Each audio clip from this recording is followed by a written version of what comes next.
And you just see people taking their first bite and they just have this huge grin. They take their phones out, take a photo, take the first bite, huge grin, turn to the person next to them and be like, oh, that's really good. And it was like that same thing every single night. And that bit never got old. Every time I saw that, it was so gratifying to finally see people smiling and enjoying it after so much work over so many years and so many times we had to make really hard decisions to even get to the start line of having a company.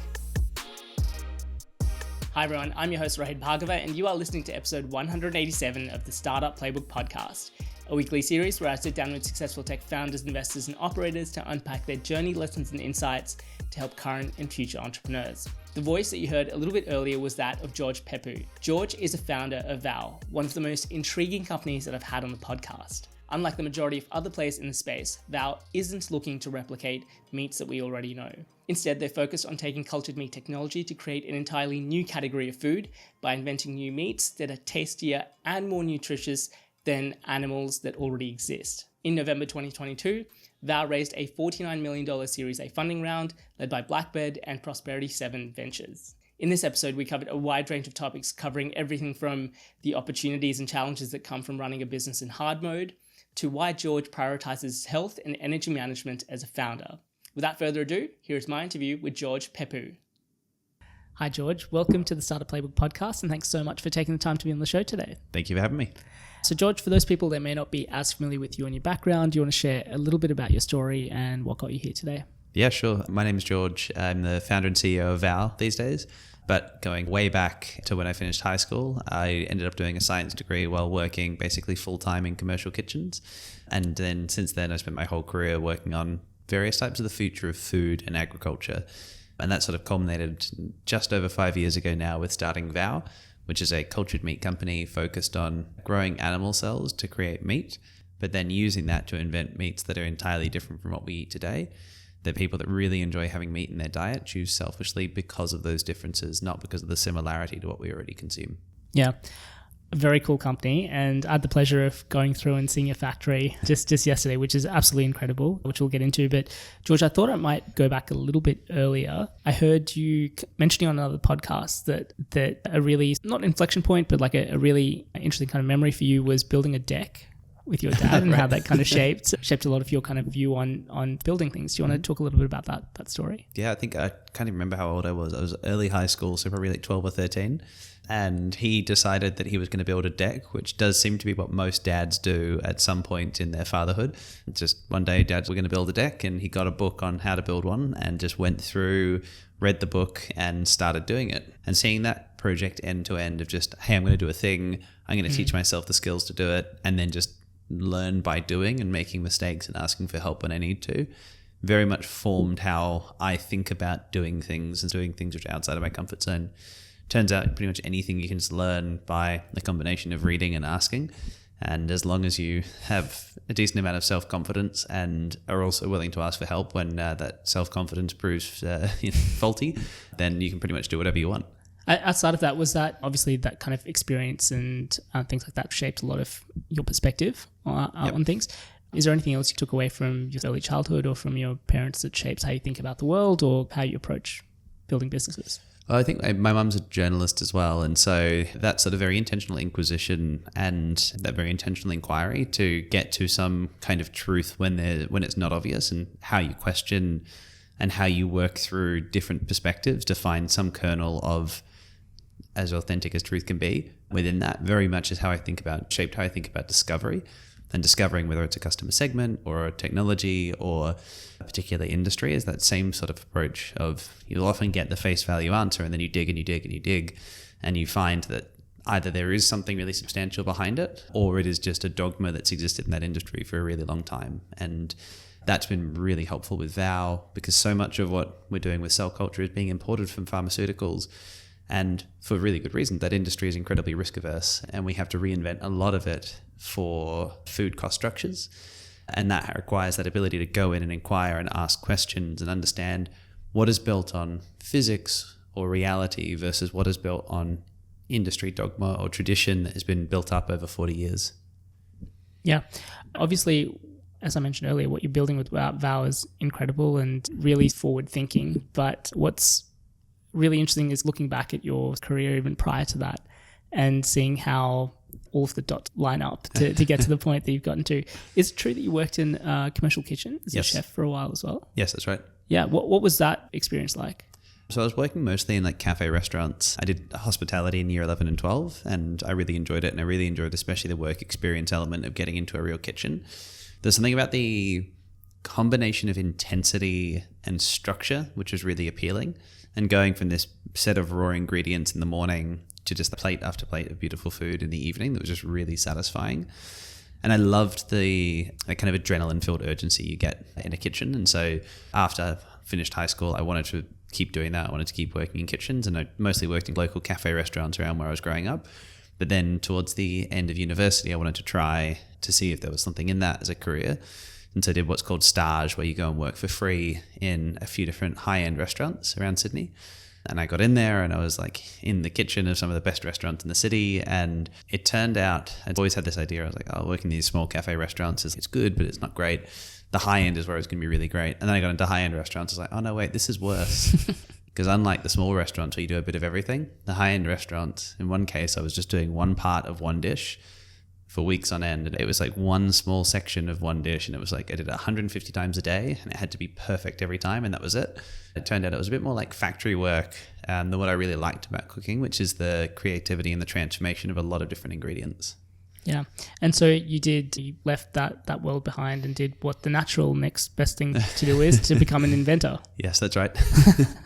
Again, like fascinating story. Do you want to talk about what happened there? The real way I found this job is I went to my job in a kitchen quite hungover as a 20-year-old, which is the natural thing to do as a 20-year-old. And I got yelled at, and as you do in a kitchen all the time. And I decided I was really just done with it. And I'd really had quite enough. And I went to the Sydney Uni job board, and there was a job ad for inventor, and it sounded like a scam, and went through and I applied and I had a phone interview. I was still suspicious. And then I went for an in-person interview, and the whole thing sounded too absurd to be a lie. So the guy claimed that there were these two ex-Microsoft executives, Edward Young and Nathan Myhrvold, who had raised $700 million to build this invention marketplace. And as part of that, they had this thing called the Invention Development Fund, where they identified problems. They got these networks of inventors that they gave what they called RFIs, or request for inventions. And then you basically took that and you submitted your inventions. And then if they liked them, they would pay you a bunch of money. And he was like, I want to offer you a job doing this professionally. And so that's what I did. And the first one I worked on was about endoscopic ultrasound. So things that you put down people's throats, and using ultrasound to look at lesions or cancers, which were in your esophagus, all the way down into your sort of small intestines, and increasing the contrast of that. And they just got thrown at me, and it was certainly a very interesting window into like how the world of business worked and how the decisions were being made. And essentially just came up with ideas, you threw them in, and someone would assess them and decide if it's good or not. And occasionally they'd come back and give you a bit of money to generate some data, and then they'd take that and shop that around and try to sell that to people. But it was surprising how little knowledge and expertise you needed to come up with something that experts in the field wouldn't have considered, especially in something like medical devices, where there's a lot of constraints that if you work in that space, you're constantly operating under.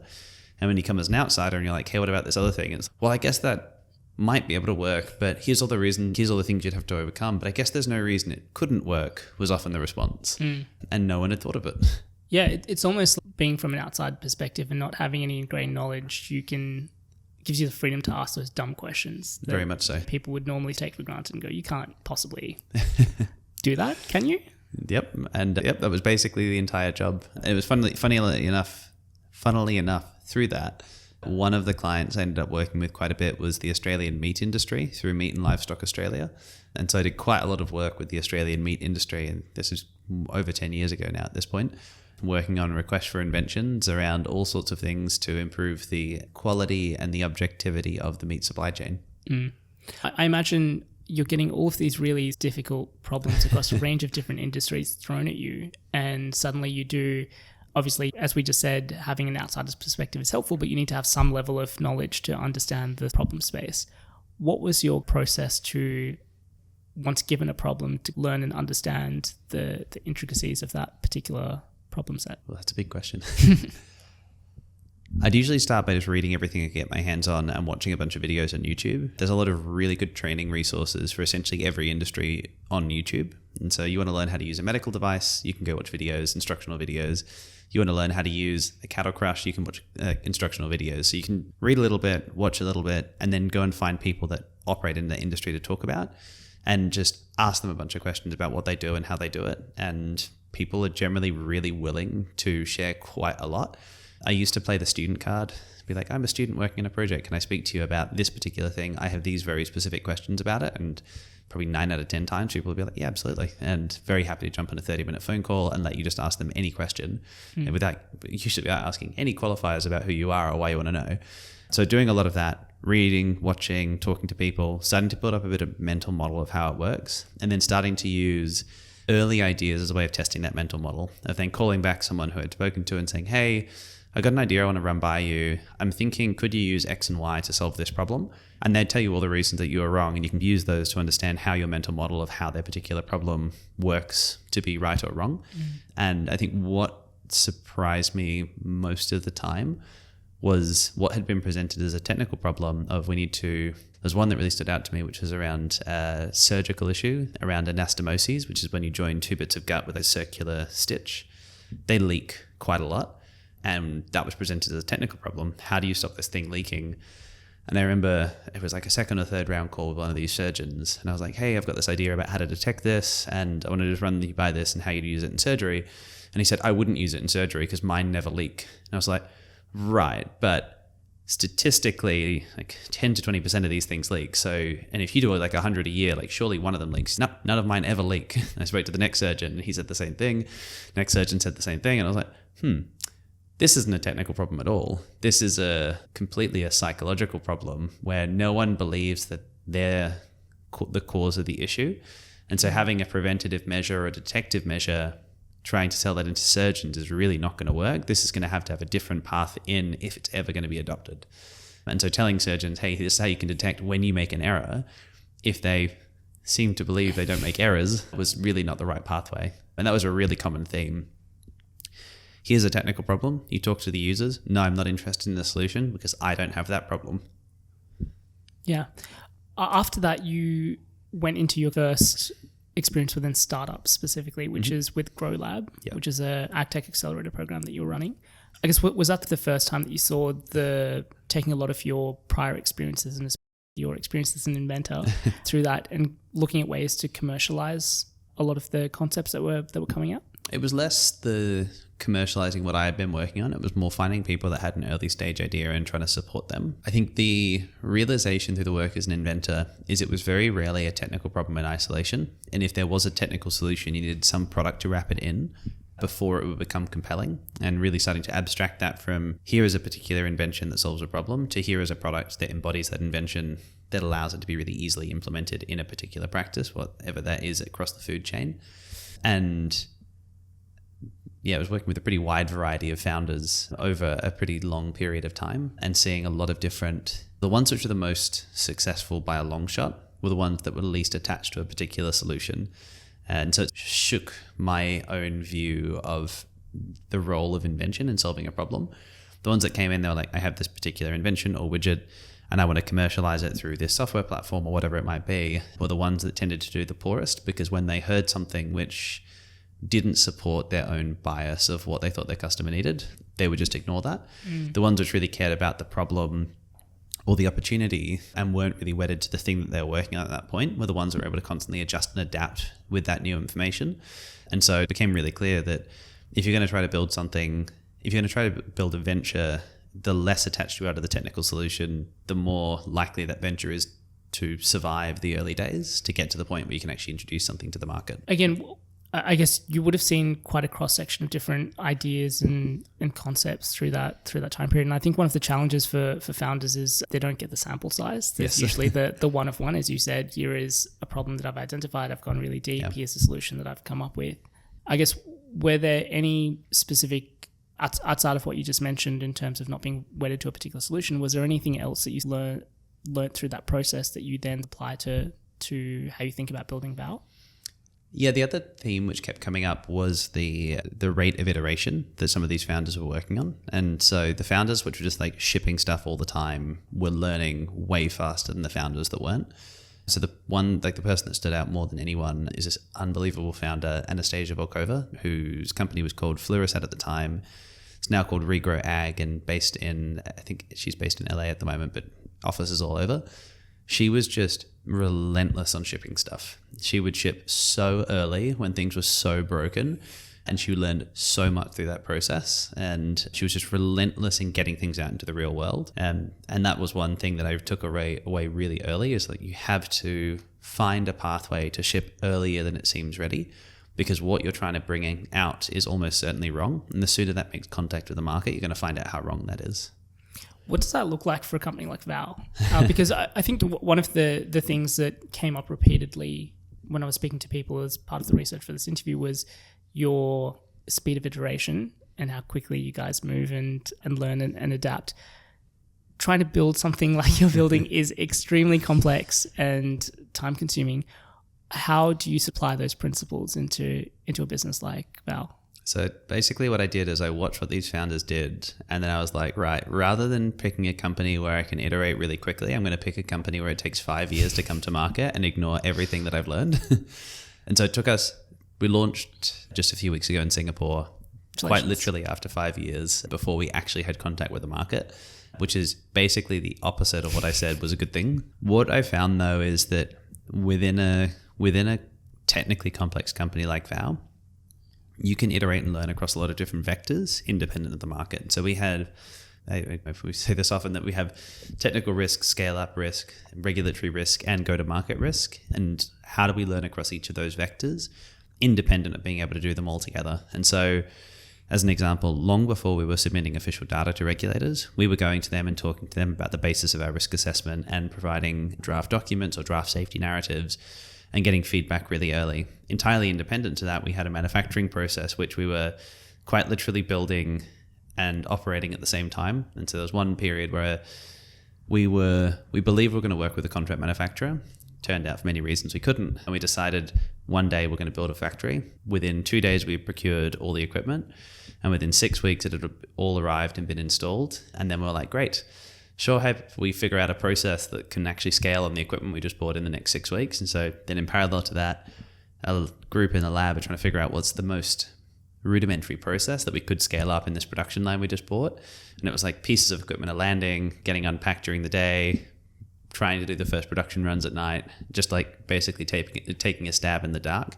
But doing that made us very quickly aware of all the things that we didn't know. The same as if you're showing up to a meeting with a regulator and you're like, here's how we think this is going to work. And they ask you 10 questions of, have you considered this? Nope. Here's a bunch of stuff we now need to consider. So it's like, how do you keep those loops on things which people treat as these big one-off milestones? How do we bring those into smaller learning cycles that we can do more rapidly? And then how do we challenge the team to really bring that down? How do we not think in like months or years in terms of these milestones, but in hours of what needs to happen in the next half day? What are we doing in the next 30 minutes? As opposed to what's happening in 3 weeks from now, 3 months from now, which is, especially when you think about things like production line and regulation, those tend to be where you bring in those much longer cycles. We're going to take a very quick break from this podcast to talk about an important issue, which is the growth of your business. Specifically, how long sales cycles when selling to large enterprise customers can slow down progress for so many startups. Unfortunately, a portion of this is out of your control, but something you can do to accelerate your sales cycles and sell to bigger customers is to demonstrate your security compliance with standards like ISO 27001 or SOC 2. The problem is that achieving compliance can be a big distraction and a large financial and operational drain for your company. Thankfully, our partners for the show, Vanta, can help with this.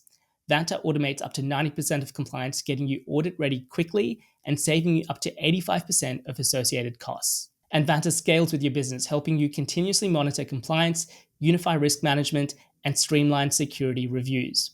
There are over 7,000 fast-growing companies like Atlassian and Dovetail that use Vanta to build trust and prove security in real time. They've been supporters of the show for a while now and are doubling down in their support for our community by offering $1,000 US off their plans. To access this exclusive offer, head over to vanta.com/playbook. That's VANTA.com/playbook.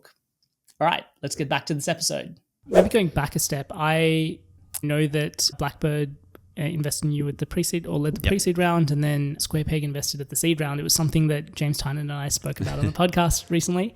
But also speaking to him about you for this episode specifically, one thing that he mentioned was his first time meeting you was him driving up to King's High School, and trying to navigate through this like huge campus to try and find the science building, and finding you guys inside the lab over there, and a bunch of, I think he described it as like students running around with lab coats on, helping you guys out. Yep. And also a fan that was duct taped from Bunnings onto a piece of equipment. Yep. Again, like I said, I had the pleasure of going through and looking at what you've built from a manufacturing perspective just the other day. But talk us through what like the starting point of taking the kernel of this idea and trying to build the first iteration, the first version of that. What even preceded the King's School was even scrappier. I was running Grow Lab at Cicada Innovations, and there was this little like community lab space there that we just took over and we used out of hours while we were still all working full time before we had any funding. And we would go in there, we sort of like got all this equipment from all over the place, and it was all like dirty and broken and repaired scrappily with like duct tape. And then we'd be in this lab, often starting at 6 or 7 p.m. after the air conditioning was turned off, and it would just get gradually hotter and hotter and hotter through the evening until 11 o'clock it would be 30 plus degrees, and you'd have to have someone else like dabbing sweat off your forehead while you're trying to operate in this sterile, under the sterile hood. So that's where we started. So the King's School was a really big upgrade. James missed the very first iteration of that. But it turns out lab space in Sydney in particular is really scarce. And the lab space that does exist is mostly in universities, which if you're not associated with a university isn't available to you. There was a whole bunch of things, like spaces at places like CSIRO and Sydney University, which are just empty labs. I'm like, amazing, can we have some of that? No, it's just a bit difficult to do the paperwork. And okay, I guess that's that. And so I ended up just like calling anyone I had met who had a company which needed a lab, and eventually spoke to someone, this wonderful woman, Belinda Granger, who runs a really good food microbiology company called Quantal Bioscience, and said, hey, I'm looking for lab space. Do you have any idea where I could find some? And she's like, give me 30 minutes. And she calls me back. She's like, so I've got something for you, but it's weird. And I'm like, don't care. What is it? She's like, it's in a high school. I'm like, great. Which high school? She's like, the King's School. And it turned out that the King's School, this enormously wealthy private school in North Parramatta, had built this $20 million world-class science building, including lab space for companies to rent at a low cost, on the proviso that you took some high school students as interns. And so that was the lab space that James visited us in. And it was this tiny little lab with this tiny little office attached. And we started getting going there. And the fan we had duct taped together was we have this liquid handling robot called an Opentrons, and we wanted to use it for sterile operations. And there was nothing that was coming out with a piece of equipment in a year or so. And we couldn't really wait. And so we were like, hey, do you have any tips? And they gave us a few tips about the types of filters to use. So we just went and got a big air filter, a HEPA filter for an air conditioner, put it on top of the robot, got a huge fan, put it on top, and just sealed it all up with duct tape. And we still use them. We actually use them in multiple places now because they actually work really well. Just a really big fan and a really fine filter. You get sterile positive pressure space, and you can do quite sensitive operations in there with very low risk. And we obviously touched on this a little bit earlier about you raising funding from both Blackbird and Square Peg. I believe you were only the third company to do that at the seed stage as well. Australia is notoriously known for not being very good at funding deep tech or not having a lot of sources of capital. What has been your experience, and I guess any advice for founders playing in that deep tech space in terms of how to go about fundraising?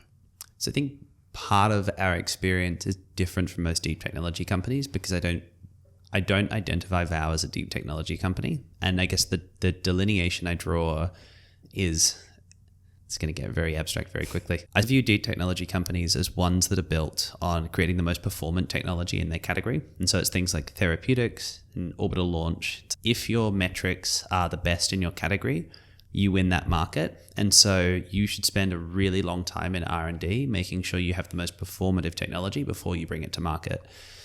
On the other side is you have consumer, where the decision is an emotional one. And so you should spend as little time as possible developing something which is good enough for your market to get it out there and learn and build towards what your customers are kind of drawing out of you. And I very much view Vow as being on the latter category more than the former. And it's, if you look at a really like classic example is like the SpaceX versus Tesla. SpaceX delivers orbital launch services with high reliability and low cost. People will put satellites on that rocket because it's the cheapest option. If Tesla launches a first car, which is not the best car in almost any respect in terms of reliability or cost or range or anything like that, but it does one thing that people care about emotionally, which is look good and go fast, and does that well, people are going to buy that because it's not a rational purchase. It's not one which is derived based on the overall performance or a specific performance set of characteristics. And so we had always positioned Vow very intentionally as being a company which was creating emotionally driven product purchasing decisions that happened to have a deep technical moat to get to that point. And I still believe that's the case for the business. And so I don't think our experience was typical of a deep tech company, nor do I think our operating culture is typical of a deep tech company, especially in Australia, because we've spent a lot of time trying to break down norms and accelerate timelines because we believe that learning in market is going to be the fastest way for us to understand what we should be working on at small scales in our R&D today. What does testing for something like this look like? Again, speaking to James, one of the things that he mentioned was you guys are on the trajectory to build something that is cheaper, faster, tastes better.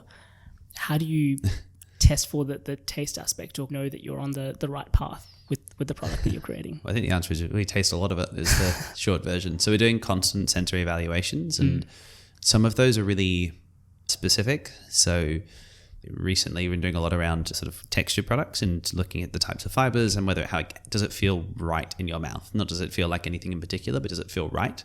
And if it doesn't, then describing what doesn't feel quite right about it. Then there is the more general, does it taste good or not? And do you eat it and go, oh, that's delicious, I'll have a bit more? We do a lot of those. If we think this is getting close, we're just going to try it and just, it's almost like tasting on vibes. Yeah, that tastes good. And then when we have it at that point, it's then getting it in front of chefs. And we usually do this in sort of two stages. We put it in front of chefs with no description, just eat this and just verbalize the experience. And then the second group we will go in front of, we take the language that the first group used, we describe it using that language, and then we give them a taste. So we're using the description to set their expectation, then immediately delivering on that expectation. And that's necessary because we've set out to create things which don't exist. So learning how to set that expectation and learning how to describe it before we do those later stage tastings is really important. But when it comes to sensory, it's just like taste and taste and taste and taste and taste lots of things which are not very good until you taste something which is good, and then keep iterating until it tastes really good. How do you control for something like that? Isn't running it like a science experiment? Do you have a bunch of taste testers? Like what does that actually look like for you guys? We have a bunch of trained tasters on the team, but that's more for quality driven tasting. So every single batch of product that we produce, we do quality release where we do tastings, often a triangle test where you have 3 samples and 2 are from one batch, 1 is from another, and it's all randomized. And you try them and you see if you can tell them apart. And if you can, you then describe how they're different. And so that's what we trained the team to do for taste testing is for that quality release taste testing. When it comes to the more R&D taste testing, it's really just, is it good or not? And it's like, everyone knows what good food tastes like. Everyone knows what bad food tastes like. And so it's really quite personal. And it's when you're getting to a point where people are broadly, you might have 3 or 4 people tasting, everyone's like, that's pretty good. And they're all like picking on different areas. It's like, okay, this is now good enough to start getting in front of chefs. But when it's 2 people like, that's disgusting. And the other 2 people like, maybe it's not disgusting. It's like, okay, there's a lot more work to do here. Got it. And you referenced this a little bit earlier, where I think part of the initial strategy was to have offshore manufacturing for the product. And then at a certain point, that strategy changed. Yes. And you decided to build in-house manufacturing. That is a significant shift in strategy. What does that sort of look like, both in terms of hiring team, capital allocation, figuring out what you're doing? And again, from what I understand, you guys did this in next to no time, in 2 to 3 months. Yep. It was a wild time. So yeah, I was looking back a couple of weeks ago because it was our 5-year anniversary, like the very first pitch deck. And it's like, there's this wonderful line in there, which is we do the R&D and then we outsource manufacturing and then we go in the go to market because that's where the value is going to be in the long term. I was like, oh, that's wonderfully naive. It was literally one day we were sitting down and we were going through, had a bad experience with our contract manufacturer, and going through our options. And it was like, do we keep going with these guys? And I was like, no, I've got too bad of a gut feel. I was like, is there anyone else we can work with? It's like, no, there's not anyone else we can work with. And it's like, okay, so we're going to have to figure out how to be a manufacturer like now. And so very quickly you go through the laundry list and you're like, okay, what do we need? We need a process that we can scale. We need equipment we can scale on. and we need some ability for the process running on that equipment to be considered food and being able to export it into the markets we can sell in, being Singapore first. Let's just work through those problems one at a time over the next couple of days. And we just ran it all in parallel and got to a point where we felt confident that spending, I think it was like $2 million or something on equipment was the right decision. And so we just did it. And then the equipment started arriving and we started trying to figure out how to use it. And for a long time, it was really chaotic. And then it got less chaotic. And then after about 15 months and a lot of failures, it started just to become in this like steady state. It started to work. And it was like, oh, okay, I guess that's it. We've been through that journey. And it's been interesting looking at the team that's working on it. None of them are specialists, but they're all very capable at doing what they're doing. And so this sort of world of scaled up cell culture in general is sort of known as bioprocessing. And some of our bioprocess team went to a conference, international conference, maybe 6 months ago. And they came back and they were like, we're really good at this. People know us as being really good at this. And it's like all the things that they're talking about as cutting edge are things that we've been doing and we've discovered and come up with ourselves. And I think that was a really buoyant moment for the team of realizing, actually, even though this looks like a really technically complex problem, you can just break it down and work through it. And you can build your knowledge in it. Admittedly, like the team working on it are biologists and scientists and have PhDs and heaps of experience and degrees. None of them were specialists in bioprocessing, but they're now at a point where they're able to deliver really high quality bioprocesses that we have expert consultants that come and look at and they go, this is great, you've done a good job. And it's like, cool, that's pretty exciting to see. One of the interesting things looking at the team overall now is the range of skills in our manufacturing team. So our head of manufacturing, Inez, came from SpaceX. She was on the Starship program, as did our principal design engineer, Felipe. We have electrical engineers that came from Zoox. We have beer brewers from Four Pines. We've got engineers and scientists who came to us as grads and have grown into these roles and leading these teams. We've got manufacturing techs that came from Ireland and the pharmaceutical industry there. And we've got welders and tradespeople. It's a very hodgepodge team, which have come from all over. But then you look at the factory and you start to see, oh, okay, actually, that particular way of working and that particular way of moving fluids around has been borrowed from brewing. And this particular way of engineering valves has been borrowed from aerospace. And you look at it all coming together and say, oh, this is a really interesting sort of physical representation of having a very multidisciplinary team, all of whom are bringing that same very inquisitive mindset to the problem of how do you scale bioprocess at 100x lower cost than anyone has done before. It, again, what you just mentioned has come up as one of your superpowers of being able to attract really high quality talent. I don't think it can be understated what getting people that come from really big and well-known and established companies at the forefront of their industries to leave and potentially move countries to join a startup that hasn't launched yet. That's not an easy task to accomplish. Are there any strategies or what approach has helped you attract and not just identify, but get that talent across the line? That's a good question. I think the minimum and the very first thing is you need to have a huge amount of conviction in what you're doing, and people really feel that conviction and feel very connected to it. The second is really understanding what they care about and what they're trying to optimize for, and making sure that there is some alignment between that and what you can deliver as a company, and depending on your location, can your location deliver on that as well? And then the third is really systematically understanding how they're going to make that decision and how do you make as many no's or maybes into yeses as possible. Early on, I was very focused on compensation. I was like, that's the thing that people really care about. It turns out it's like probably less than 10% in most cases.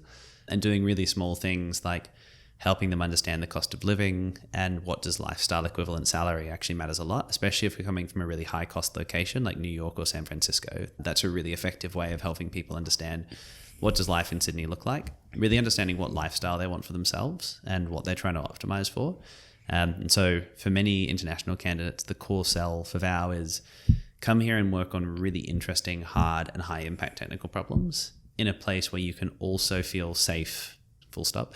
You can also feel safe and have a really good lifestyle with plenty of connection to nature.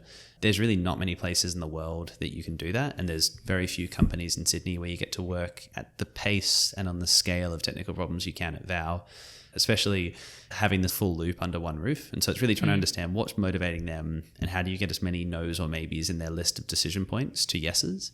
And then how do you make the transition of moving to Australia as easy as possible? And Ellen, our COO at Vow, who I believe you spoke to, she has done so much great work on this. She's helped facilitate building this guide of welcome to Sydney. And it's like everything you need to know about moving to Sydney, before, during, after, how you set up life here, everything about that experience, which I know has been really appreciated by people moving here for the first time. Yeah.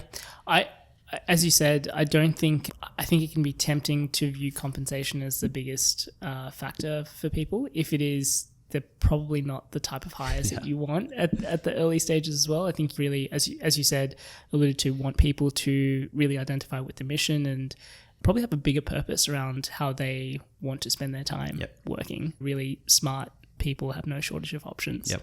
Oh, the other thing, which is definitely worth mentioning, is use your investors as well. I think it's really powerful, and it helped us close a few really key hires of getting them on a call with your investors and just letting them explain why they invested, what they saw in the business, especially if they're looking globally. For them to be able to say, I've been looking at this sector, I've looked at everyone in the space, this is the company we chose for these reasons, this is what we saw about it.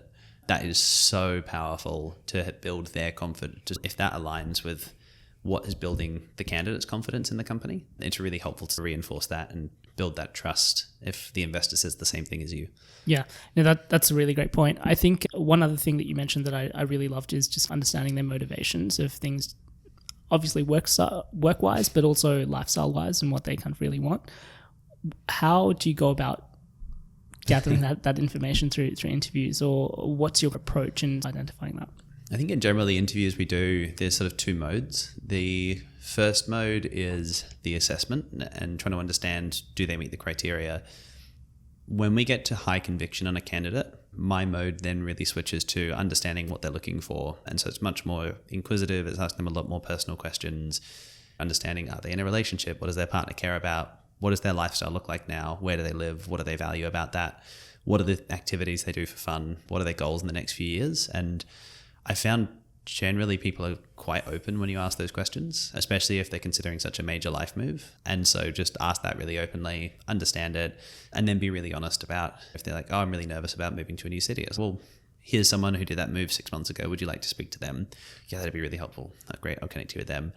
I'm really worried about finding a place. Oh, well, someone in our team's partner is a real estate agent. Would you like to talk to them about how long it typically takes and how many applicants they get and how long you should budget for finding a rental that you like? Oh, yeah, that'd be really useful. So it's like really just understanding what are the areas of doubt or questions and how can you help them fill those in with data, and who's in your network that you can connect them with to build that confidence. Yeah, great advice. I love that. One thing that I think has also been interesting that has come up, it's something that Ellen mentioned when I spoke to her, was how much of a realignment and prioritization you've put in your own health and finding your own balance with that. What's been the catalyst for you? And what does that, when you talk about putting health first, what does that look like for you? I think the first half of last year, I had this moment where I realized that the company was, there was no scenario where I could leave and the company would keep going for several years. And I was also at a point where I was like, I can't keep doing this in the way I am for several years. And so sort of came to a point where I was like, I care a lot about Vow and what we're building, and I have a lot of conviction in that. And it seemed important that I was there and I was part of the business for a reasonably long time. What do I need to change in order for that to be possible? And not just be possible, but be something I'm excited about doing and very engaged in doing. And taking stock of everything, it became really clear that I had been deprioritizing health and fitness for several years, and I was really starting to pay the price for that. So started off really simply of just going to the gym 3 times a week, and that was it. No changes to diet, no changes to anything else in my life. It's like all I'm doing is going to the gym 3 times a week, and all I have to do is 5 minutes. And if I want to do more than that, I can keep going, but a minimum of 5 minutes no matter what. And just starting that began to build a habit. And the days that I do that is my number one priority. And so if I now aim for 6 days a week, so it's gone up and starting to do doubles and all that. But my number one priority above anything at work, anything personally, is exercise. And I have to treat that as my top priority.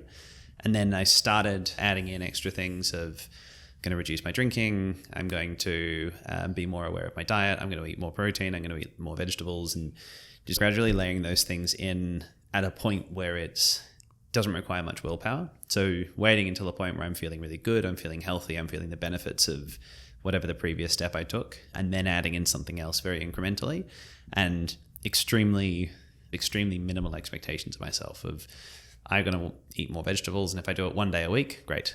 Everything above that is a bonus. So all I'm going to do is 1 day a week where I have vegetables in every meal. That's it. And so really starting off with very low expectations, then building. And I found for me, especially, that I'm very driven and I often want to do everything at once, and instead taking the approach of I'm just going to be really incremental with building up these habits until it becomes easy. Then I'm going to add the next thing and just keep doing that has helped a lot. This year I've wanted to step it up a notch, and so I wanted to start to build more data. So adding things like DEXA and VO2 on top of that to really start to then track that over the course of the year and really try to optimize both my body composition and my fitness. What does your exercise schedule look like? Or I guess a challenge that a lot of founders have, or the excuse that a lot of founders give, is I just don't have time.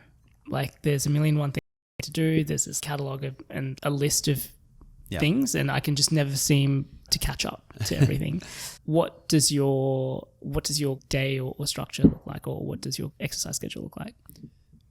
So I had exactly the same attitude, and I think there is some truth to that attitude in the very early days. When it's a sub 5-person team, your ability to work through tasks is what drives the company forward. And so it's like if you have stuff on your to-do list and it's like ticking it off is what's driving the company forward. When you get above 5 people, maybe 10, when you get above a small team, the energy that you bring to that room is what ultimately makes the difference. And so I had that attitude for a really long time of I don't have time or I don't have energy. Once I do all of these things, then my energy is depleted and there's not space for anything else. So I flipped that on its head, and it's like the only priority that matters, my absolute number one priority, is exercise. And I will do it first thing. I will cancel things in the morning to exercise. And so I've done this repeatedly where it's like I'll have an 8:30, 9 o'clock meeting and I'll be like, canceling this, I'm taking this time for myself. And treating that as the number one priority most of the time has a really huge impact. And I found that intuitively that feels like it should be taking away energy, that I'm taking energy that would go to the company and applying it to myself. But the gain in energy that I have as a result of that more than covers what I've taken away. And so I'm able to do more work more productively, make better decisions and build better relationships by spending more time not working on the company. So the time I do spend on the business is higher quality and much more impactful. You would have heard me say many times on this podcast before that I am such a big believer in surrounding yourself with the right people. And that's why I'm delighted to partner with Sender. Sender is the OG startup accounting firm in Australia, catering to all stages of your business life. If you're busy running a startup, you don't always have the time to balance your own books or do forecasts, and instead you can fully outsource your finance function to give you the time, energy, and resources that you need back to do what you do best, which is growing your business. They have a dedicated focus on founders, funders, and startups, and have an experienced team that can help you with everything from managing your tax to balancing your books to even helping with your exit strategy. I trust and use them with all of my businesses and can't recommend them highly enough. To find out more or to speak to Gareth and the team, head over to sender.com. That's SCENDAR.com. All right, let's get back to this episode. Another thing that came up that several people mentioned was superpower of yours was just your ability to handle pressure and perform under chaos. Another story James told me was just before your Series A. Yep. Things were looking a little bit hairy in terms of reaching your milestones. And he mentioned that you guys talked through 3 different scenarios. So one was either you push back your Series A and slow down, you go into cockroach mode and cut costs and reduce burn. Or the third option was you just double down and accelerate burn. And you decided to go with option C, which again, like really easy to talk about in this room with that pressure not bearing over you. But in that moment, that is an extremely tough call to make out of those 3 options. How, what, why, how did that come about, and what did that look like on a personal level as you're weighing up the future of company in your hands? I think it's very easy to look at this in retrospect. The thing that I couldn't really articulate then, which has become much clearer to me with time, is I've always seen Vow as a very binary bet where we're either huge or we go to zero, and there's really nothing in between. And the way that I would articulate that now is the accelerating burn is the only thing which keeps us on the path to being that huge food company, and it accelerates us finding out if we're still on that path, or it accelerates us going to zero. And that is the right decision for the business. As a mission-driven company, we want to get to an outcome as quickly as possible, and hopefully a positive outcome for the planet and the business. But if I'm wrong and I'm sending us in the wrong direction, then we have some unbelievably talented people, and they should go and work on something which is going to have that impact. And so taking that approach of how do we get to, are we a 1 or a 0 as quickly as possible, is the way that I look at that now. At the time, the way that I was thinking about it, I couldn't see a scenario where slowing down was going to ever get us to the level of impact that I had set out to build. And I really did bet the company on that. And fortunately we were right, and we were able to raise, and we were able to hit a whole bunch of milestones at the last shred of moment that we could. And it was like absolutely down to the wire, but we did it. And so it turned out to be a really good decision, but equally it could have been a really bad decision, and I would have stood behind that. And I don't think I would have regretted if the company had died in the process. The underlying logic of we need to get to an outcome as quickly as possible still holds true, and is still something I have a lot of conviction in. It's something I talk a lot about founders off the record around just when you're in the moment of running a company, everything can seem like the biggest deal. Yes. And the world is coming to an end, but there is a larger perspective on that. Yep. But it is exceptionally hard to keep that perspective and keep that getting to an outcome when you're having to think about, if things don't work out, what happens to your employees? How will they continue to support their family, and all of those sort of things as well? But I think that was one of the sort of mental tricks that I started to, mental tricks is the wrong approach. Something that I found worked really well for me, I used to do quite a lot of endurance sports, and something I used to do is this kind of like, whenever I'd feel like things were really bad and I was really struggling, is just like this body check and just like head to toe. Does my head hurt? Are my shoulders tight? Are my lungs burning? You just go through every part of your body, and you're like, actually everything is individually fine, and so I'm fine and I can keep doing this. And I've used a similar mental model with the company, where I go through top to bottom of, do I still believe in the fundamentals behind this? Is the problem still there? And do I believe what we're working on can actually solve it? Am I presenting and sharing information which is truthful and high integrity? Are the people that I've hired really, really smart and capable of doing incredible things? And you go through that and you're like, actually everything is fine. And if the company does fail, it's going to have failed for legitimate reasons. And we've hired a bunch of really smart people, and my priority would shift to making sure that they move into roles they're really happy with, and they're able to be financially stable and secure. But they're all incredibly intelligent. None of them are going to struggle to find jobs. And that takes a lot of the pressure off. And it feels a lot less about making this really critical decision, and a lot more about what's the right thing for this entire system that we're trying to create, and a lot less about there's all these individual pressures that I'm under right now, and I need to feel each of those pressures independently. Yeah, and I think getting to baseline with that is so important, making the right decision, thinking through a clear head versus thinking through from a perspective of fear. Yes. Or pressure, which is never going to lead to you being able to think clearly around those sort of things. Is there any habit or, I guess, things that you do or surround yourself with the right people helps you maintain that perspective? Or is that just, I guess, something that's ingrained in you? I think that's mostly just how I think. And it's fairly default. It's been fairly default for me.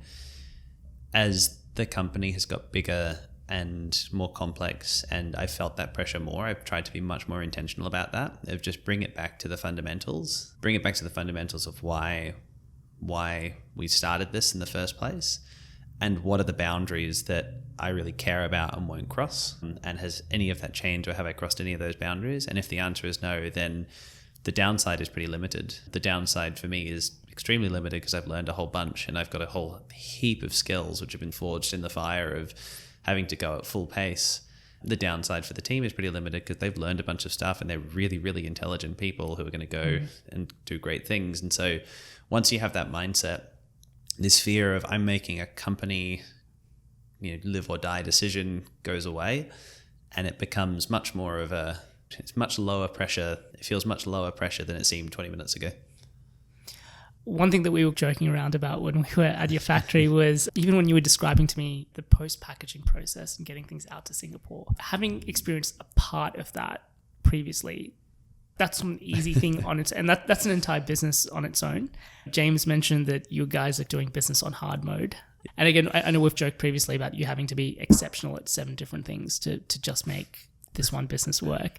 How do you juggle and balance all of those bits and pieces and make sure that all of those pieces are working right? Because there are so many different parts of this that can go wrong. How do you make sure that things are staying on track and keeping at that level and standard that you need it to be for this business to work?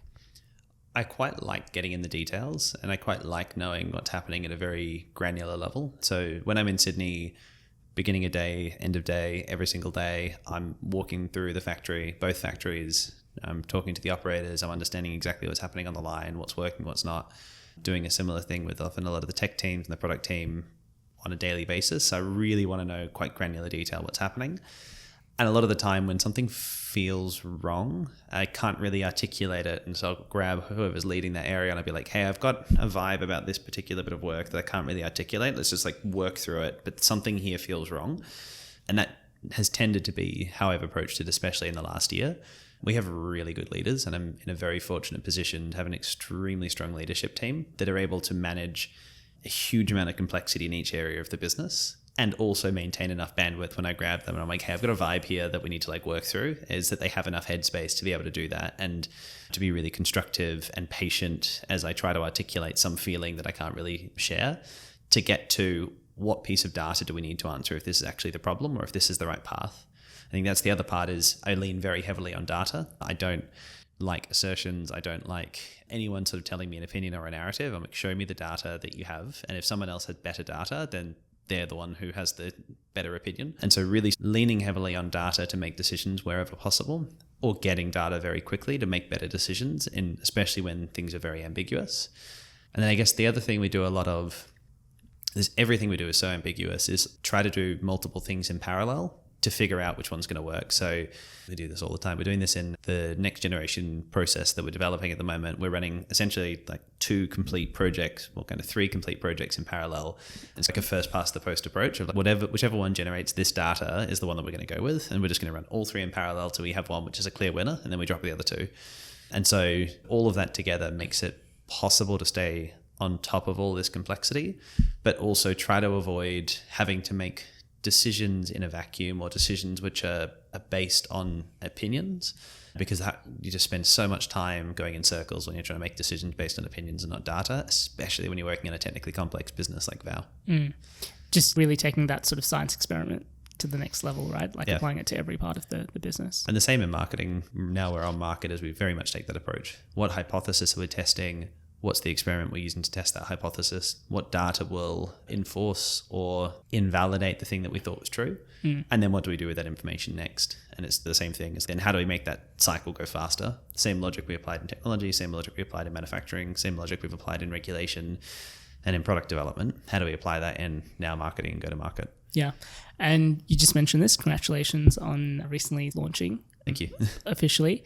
What has that go-to-market approach been like for you and putting this out into the hands of kitchens and restaurants, given that you've been working on this for 5 years now and finally having it in the hands of consumers? Wow, yeah. I mean, it's been a very long time to get to this point. So we always planned to launch a luxury product, and that was driven by 2 things. One, the unit economics we can deliver on now very much supports a luxury product and not an everyday product. And 2 is how do we influence food culture as intentionally as possible? And that really does happen through high-end dining. If you look at something like the introduction of sashimi to the US, you see a very similar pattern of high-end dining dribbling its way down into supermarkets over about 25 years. It is not somewhere I spend a lot of time. The Singapore luxury dining scene is luxury. It's mind-blowing. And so it's not it's not my world by any means. And so I've spent much of the last month in Singapore.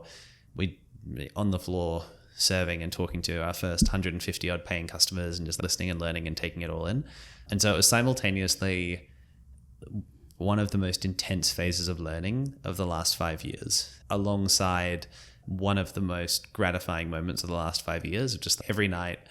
There's just like the second course was the one which has the Forged Cultured Quail Parfait. And so Forged is the luxury brand we launched under. And you just see people taking their first bite and they just have this huge grin, take their phones out, take a photo, take the first bite, huge grin, turn to the person next to them and be like, oh, that's really good. It was like that same thing every single night. And that bit never got old. Every time I saw that, it was so gratifying to finally see people smiling and enjoying it after so much work over so many years and so many times where we had to make really hard decisions to even get to the start line of having a company. Yeah, must be an incredible experience to finally see that in the hands of consumers and them clearly enjoying it after 5 years of work in product development to go into it. It's a long time. What's next for Vow? We have a lot of expanding to do. So it's expanding on the production side. So we've got a second factory we're bringing up at the moment, which is the first industrial factory. We've got expanding on the product side, so new product lines under Forge to complement Forge Parfait. So there'll be several others over the next few months. We've got new geographies, and there'll be a few more places we'll be launching in Asia, and then if all goes well, Australia before the end of 2024. We've got new channels we're launching in, and we're growing the team as well. And so I'm hoping to spend some time digging into areas of the business which I really enjoy, but haven't been able to spend time on for quite a while. And one area which I'm really quite enthusiastic to go a lot deeper on is our software engineering. We have this really impressive internal software system called Ranger, which runs everything. And we have this really wonderful team of software engineers. I think we've got 5 software engineers and then 4 automation engineers and a couple of data scientists, or one data scientist, like data and automation manager, and spending more time with those teams and going much deeper into what they're building and the tooling they're building to run the factories and understanding how that iteration loop is working between writing software and building these automated applications, and then walking to the other side of the door onto the factory floor and then seeing effectively the manufacturing team, who are their customers, getting to use that and accelerate our rate of learning, rate of production, and the quality of what we're producing. That's an area which I'm really looking forward to spending some time on and learning about how they're thinking about it and how they're operating. Amazing. On that note, George, thank you so much for coming on the podcast and sharing your incredible story with Vow. If anyone that wants to find out more, say hello, get in touch, what's the best way for them to do that? Go to our website, eatvow.com, or find me on LinkedIn or Twitter, and drop me a DM. Perfect. I will make sure all of those links are in the show notes. George, once again, thanks so much for coming on. Thanks for having me. Appreciate it. Thanks for listening to episode 186 of the Startup Playbook podcast. As always, full show notes from this interview will be available at startupplaybook.co. I'll be back next week with another episode, but in the meantime, if you enjoyed this interview, please don't forget to like, share, and subscribe. As always, thank you for tuning in, and I'll see you next week.